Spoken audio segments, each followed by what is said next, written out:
les caractéristiques du théâtre de l'absurde. Refus du réalisme des personnages et de l'intrigue. Souvent, on ne trouve pas de personnalité marquée ni d'intrigue dans le sens narratif du terme. Le lieu où se déroule l'action n'est souvent pas cité avec précision.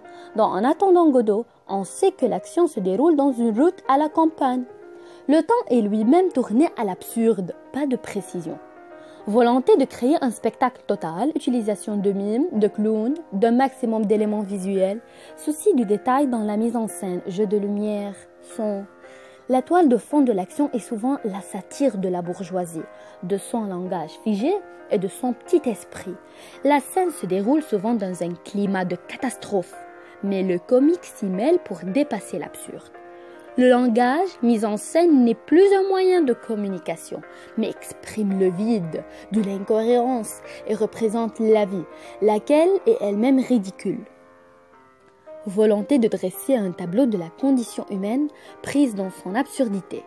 L'absurdité est que la vie mène à la mort.